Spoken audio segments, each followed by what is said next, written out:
আসসালামু আলাইকুম। Hello everyone, welcome back to my channel. This is Marjia daily blog থেকে বলছি। কেমন আছেন সবাই? আশা করি সবাই ভালো আছেন। আমিও আল্লাহর রহমতে অনেক ভালো আছি। তো প্রতিদিনের মতো আজকেও একটি নতুন ডেইলি ব্লগ নিয়ে চলে আসলাম আপনাদের মাঝে। তো ডেইলি ব্লগটা সকাল থেকেই শুরু করেছি। সকালবেলা ঘুম থেকে উঠে নিলাম। তো ঘুম থেকে ওঠার পরে গিয়ে আজকে প্ল্যান করলাম যে আমি আর আমার ফ্রেন্ড ঘুরতে বের হব। তো সকালবেলা যেহেতু নাস্তা করে আর অতটা ঝামেলা করিনি, যেহেতু বাসা থেকে খুব তাড়াতাড়ি বের হব, আমি 11টার সময় বের হব। তো তারপরও ঘুম থেকে উঠে নাস্তা করে ফ্রেশ হতে হতে অলরেডি 12টা বেজে গিয়েছিল। তো সকালবেলা উঠে নিয়ে নিলাম আজকে কলা, তারপরে খেজুর, কিশমিশ, একটা মোয়া আর কফি। এটা রেডিমেড কফি ছিল। তো রেডিমেড কফিটা নিয়ে নিলাম। তো সকালবেলা নাস্তাটা তো করে নিলাম। নাস্তাটা করার পরে নাস্তা করার পরে আজকে মিষ্টি আলু একটু সিদ্ধ করেছিল, মানে করব। তো মিষ্টি আলু তো এবছর প্রথম খাওয়া হলো, কারণ আর মিষ্টি আলু খাওয়া হয়নি নতুন ওঠার পরে। তো মিষ্টি আলুতে এত পরিমাণ বালি ছিল, তো ওগুলো খুব সুন্দর করে ধুয়ে আমি একটু লবণ দিয়ে এটাকে সিদ্ধ বসিয়ে দিলাম যে মিষ্টি আলু খাবো। তো এর মধ্যে তো গিয়ে সব কিছু গুছানোর একটা ব্যাপার স্যাপার থাকে।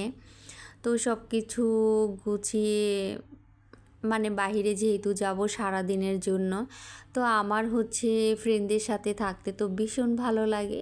এত সুন্দর সময় কাটে, এত মজার মজার মানে মোমেন্ট থাকে।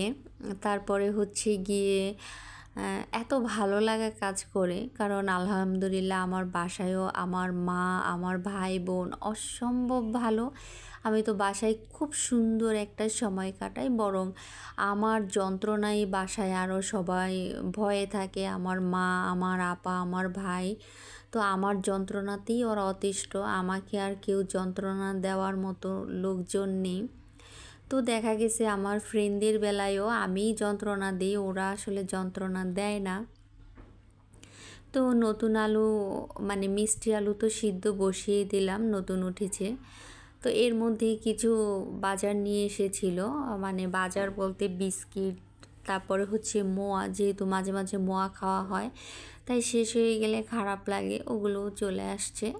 তারপরে একটা স্যান্ডউইচ, আমার যেহেতু স্যান্ডউইচ খেতে ভীষণ ভালো লাগে, তো তার সাথে একটা স্যান্ডউইচের অর্ডার দিয়েছি। তারপরে বিস্কিট, মোয়া, এগুলো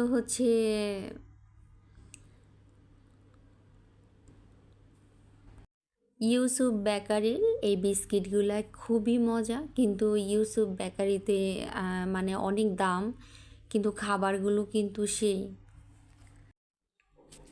তো এর মধ্যে তো সব কিছু গুছিয়ে নিলাম, আর একটা মাছ নিয়ে আসছে। আমি ভাবলাম যে আমি যেহেতু চলে যাব, তারপরে মা আবার কষ্ট করে একটুখানি রান্নাবান্না করবে, কাটাকুটি করবে, তাই ভাবলাম যে একটু মাকে হেল্প করে যাই। তাই আমি ঝটপট মাছটাকে কেটে নিলাম খুব সুন্দর করে। তারপরে মাছটাকে ধুয়ে একদম খুব সুন্দর করে দিলাম, তো রান্না করবে। তো অলরেডি 12টা বেজে গিয়েছে, আমি তো রেডি হয়ে বের হয়ে গেলাম। তো আমরা গিয়েছিলাম দিয়াবাড়ি। তো দিয়াবাড়ি থেকে একটু ভিতরে রিক্সা নিয়ে নিয়েছি। তারপরে গিয়ে ওখান থেকে দিয়াবাড়ি থেকে আমরা যে রিক্সাটা দিয়ে গিয়েছি, 60 টাকা লেগেছে আর কি। অনেক ভিতরে একটা সুন্দর একটা জায়গাতে গিয়েছি। তো আমি তো বাসা থেকে মেট্রোতে উঠেছি। তো মেট্রোতে ওঠার পরে যখন আমি আগে দিয়াবাড়ির টিকিট কেটে ফেলেছি, তো 20 টাকা দিয়েছি, আর 10 টাকা নেওয়ার আগেই আমার কার্ড বের হয়ে গিয়েছে। তো আমি তো ভাবলাম যে আর তো 10 টাকা যাচ্ছে না, কি আর করা যায়। তো কিছু না বলে চলে গেলাম। তো আমি যখন গেট দিয়ে বের হব, তখন বলে যে আপু, আপনি তো টাকার তুলনায় বেশি রাস্তা পার হয়েছেন। তো তখন তো আমি বললাম যে আমি টাকা দিয়েছিলাম, পরে নেয়নি। তারপরে আবার সেই সিরিয়ালে দাঁড়িয়ে 10 টাকা দিয়ে তারপরে হচ্ছে বের হয়েছি। তো অলরেডি আমার ফ্রেন্ড চলে এসেছে, আমরা রিক্সা নিয়ে নিলাম। রিক্সা দিয়ে তো অনেকটা সময় ঘুরে ফিরে তারপর চলে গেলাম সেই সুন্দর একটা জায়গায়। আমরা যখন এখানে ছিলাম তখন মানে আমরা গিয়েছি তখন কেউ আসে না, আমরাই ফার্স্ট টাইম গেলাম। তো আমরা অনেক ছবি তুলছিলাম, তারপরে হচ্ছে গিয়ে একটু এনজয় করছিলাম, দৌড়াদৌড়ি করছিলাম। এর মধ্যে হচ্ছে গিয়ে বেশ কিছুক্ষণ পরে মানে আধা ঘন্টা আমরা দুজনই একা ছিলাম এখানে, তখন কোনো লোকজন ছিল না। তারপর আধা ঘন্টা পরে একে একে একদম ভরপুর মানে ভরে গিয়েছে। তো আমরা খাবারের অর্ডার দিলাম, আমাদের খাবার চলে আসলো। তারপর তো খাবার দাবার খেলাম।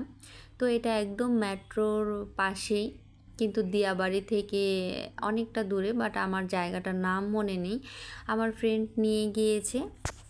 তো ওখানে গেলাম, খুব সুন্দর একটা খোলামেলা জায়গা মাঠের মধ্যে, কিন্তু খুবই ভালো ছিল। আর এখানকার খাবার দাবারগুলোও তো মোটামুটি খুবই ভালো, মানে খেতে খুব ভালো লেগেছে।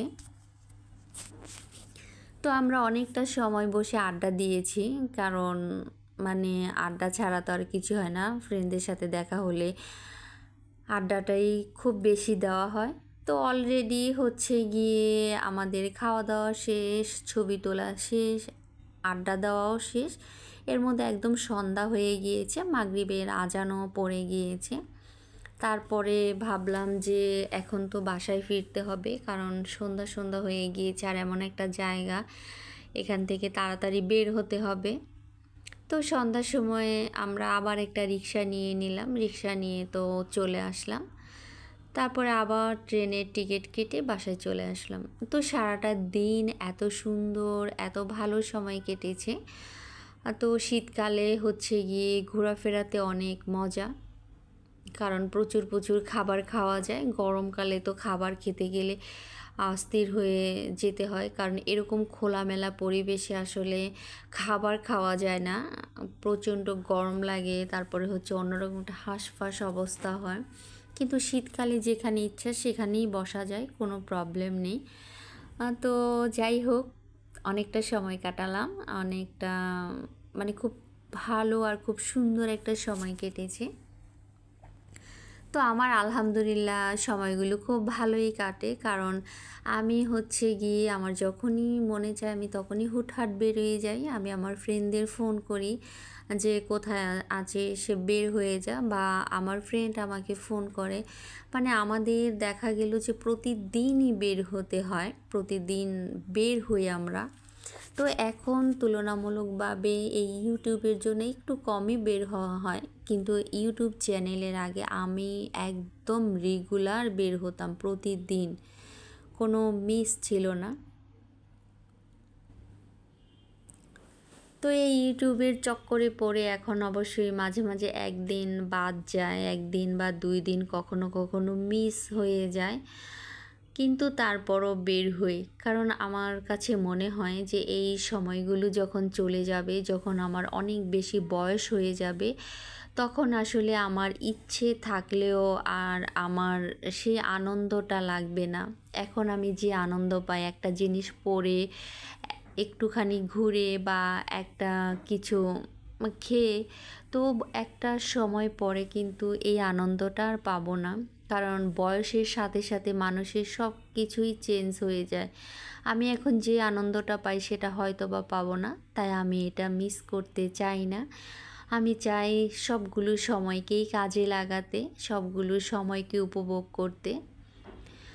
তো এই তো ছিল আজকে সারাদিনের ডেইলি ব্লগ। সবাই ভালো থাকবেন, সুস্থ থাকবেন, আবার নতুন কোনো দিন চলে আসবো আপনাদের মাঝে। আল্লাহ হাফেজ।